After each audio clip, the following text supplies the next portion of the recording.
답답했던 속, 오늘도 시원하게 풀어드릴게요. 시작합니다. 퇴근길 지하철에서 남편이 보낸 문자를 본 순간 김치찌개를 먹다가 고춧가루를 들이마신 것처럼 숨이 막혔습니다. 오늘 사표 냈어. 집에 가서 얘기하자. 혹시 바로 남편에게 전화를 걸어 당신 맞아? 라고 물어볼 뻔했습니다.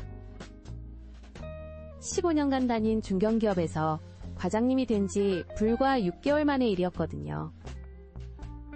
우리 남편은 알람 없이도 매일 6시 50분에 일어나는 인간식이었습니다. 커피 한 잔, 식빵 2쪽, 달걀 프라이 하나로 아침을 해결하고 정확히 7시 30분에 다녀올게 라며 집을 나섰습니다.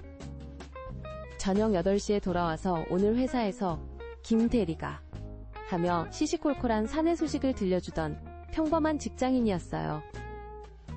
월급날이면 우리 여보 고생 많다며 용돈 봉투를 건네주는 드라마에나 나올 법한 모범 가장이었습니다. 그런데 갑자기 사표라니요? 외계인에게 납치라도 당했나 의심스러웠습니다. 현관문을 열고 들어온 남편을 보고 깜짝 놀랐습니다. 평소보다 어깨가 쫙 펴져 있고 얼굴에 묘한 미소까지 띄고 있었거든요. 미안해. 갑자기 얘기해서. 목소리도 평소보다 한 옥타브 높았습니다. 도대체 무슨 일이에요? 회사에서 뭔 일 있었어요? 제가 다급하게 물으니 아니야 오히려 너무 아무 일이 없어서 그만뒀어 라고 하더라고요. 순간 이 사람 정신이 나갔나 싶었습니다. 아이들 앞에서는 티를 낼 수 없어서 아빠가 오늘 회사에서 좋은 일이 있었나 봐 라고 둘러댔는데 초등학교 6학년인 큰아이가 엄마 얼굴이 더 무서운데 라고 하더라고요. 역시 아이들은 거짓말을 못 속입니다. 작은 아이는 아빠 왜 이렇게 신나요? 로또 당첨됐어요? 라며 순진하게 물어봤습니다. 로또라도 당첨됐으면 좋겠다 싶었죠. 아이들을 재운 후 거실에서 벌어진 긴급 가족회의는 그야말로 스릴러였습니다. 퇴직금이 얼마예요? 4천만원 정도. 실업급여는 한 달에 120만원쯤. 그래서 다음에 뭘 할 건데요? 이때 남편이 노트북을 꺼내들더니 짜잔 하며 포트폴리오를 보여줬습니다.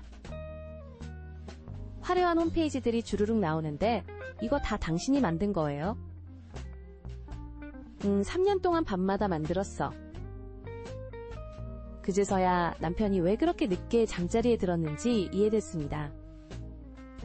저는 게임하는 줄 알았거든요. 왜 미리 상의 안 했어? 가장 서운한 부분이었습니다. 말했으면 100% 말렸잖아. 그런데 더 이상 못 참겠더라고. 매일 똑같은 일, 똑같은 사람들, 똑같은 회의. 로봇이 된 기분이었어. 남편의 진심 어린 고백을 듣고 나니 조금은 이해가 됐지만 여전히 앞이 캄캄했습니다.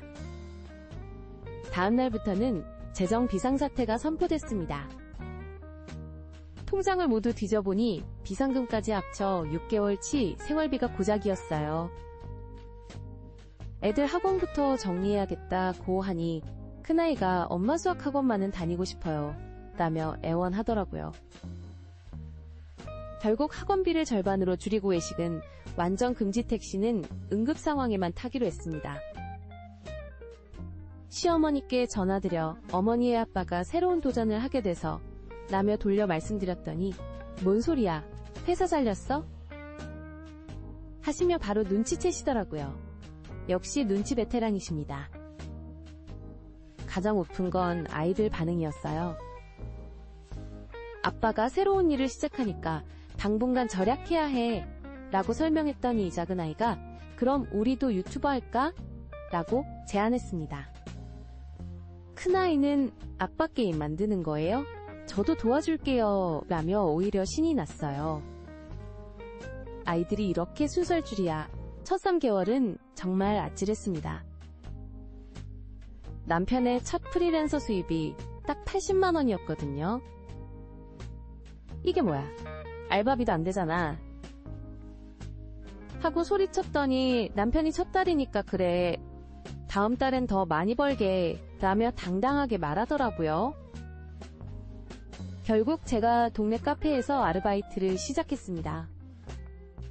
처음엔 내가 갑자기 왜 이런 고생을 이라고 생각했는데 막상 일해보니 집에서 남편 눈치 보는 것보다 훨씬 속이 시원했어요. 남편은 밤늦게까지 컴퓨터 앞에서 뚝딱거리며 일했습니다. 가끔 여보 이거 어때? 라며 화면을 보여주는데 솔직히 뭐가 뭔지 하나도 모르겠더라고요. 그래도 우와 멋있다 라고 치켜 세워줬습니다. 부부는 서로 응원하는 거니까요. 3개월째부터는 조금씩 일거리가 늘기 시작했어요. 카페 홈페이지 만들어 달라더라, 펜션에서 예약 시스템 만들어 달라더라 하며 신나게 보고하는 남편을 보니 제법 기특했습니다. 6개월째부터는 상황이 달라졌어요. 한 달에 200만 원을 넘기기 시작한 거죠. 진짜 될 수도 있겠네? 싶었습니다. 그런데 9개월째 되던 어느 날 큰 프로젝트가 갑자기 취소됐어요. 클라이언트가 망했대라며 풀이 죽은 남편을 보니 이래서 프리랜서는 불안하다니까. 하고 싶었지만 꾹 참았습니다. 대신 괜찮아 다른 일도 생길 거야 라고 위로해줬더니 남편이 고마워 당신 때문에 힘이 난다고 하더라고요. 순간 좀 찡했습니다. 이 과정에서 우리 가족의 대화법이 완전히 바뀌었어요. 매주 일요일 오전에는 가족 회의를 열어서 한 주 동안의 수입과 지출을 점검했습니다. 이번 주 아빠 수입 150만원, 엄마 카페 급여 70만원, 지출은 생활비 80만원. 아이들도 참여해서 아빠 그 홈페이지 진짜 예뻐요. 엄마 카페에서 케이크 가져와요 라며 분위기를 띄워줬어요. 예전에는 아빠 회사에서 뭐해? 라고 물어도 그냥 일이라고 대충 답했는데 이제는 오늘은 꽃집 홈페이지에 예쁜 장미 사진을 올렸단다 라며 구체적으로 설명해줍니다. 1년이 지난 지금 남편의 월 평균 수입은 이전 회사 월급과 비슷해졌어요. 더 중요한 건 남편이 완전히 다른 사람이 됐다는 거예요. 아침에 일어나면서부터 오늘은 뭘 만들어 볼까? 라며 기대에 차있고 저녁에는 오늘 이런 걸 했어. 라며 신나게 얘기합니다. 예전에는 회사 그만두고 싶다가 입버릇이었는데 이제는 내일도 일하고 싶다고 말해요. 사람이 이렇게 바뀔 수 있구나 싶어서 신기했습니다. 저도 카페 일이 재밌어서 정직원으로 전환했어요. 처음에는 남편 때문에 억지로 나온 일이라고 생각했는데 막상 해보니 적성에 맞더라고요. 손님들과 대화하는 것도 재밌고 새로운 메뉴 개발하는 것도 흥미로워요. 당신 덕분에 새로운 인생을 찾았네 라고 남편한테 고마워할 정도입니다. 아이들도 많이 달라졌어요. 예전에는 엄마 돈 주세요 라고 습관적으로 말했는데 이제는 오히려 엄마 이거 꼭 필요해요? 라고 먼저 물어봐요. 돈은 예전보다 빠듯하지만 가족의 결속력은 훨씬 강해진 것 같아요. 돌이켜보면 그날의 사표를 냈다는 문자 메시지는 우리 가족에게 온 인생 업데이트 알림이었나 봅니다. 처음에는 시스템 오류라고 생각했지만 실제로는 새로운 버전으로 업그레이드하는 과정이었던 거죠. 물론 업데이트 중에는 먹통이 되고 에러가 나서 스트레스 받았지만 결과적으로는 훨씬 재밌고 다양한 기능을 갖게 됐습니다. 이제는 만약 그때 남편이 사표를 안 냈다면? 생각해봐도 끔찍하다는 결론만 나와요. 아마 지금도 똑같은 일상을 반복하며 이게 인생인가 하고 한숨만 쉬고 있었겠죠.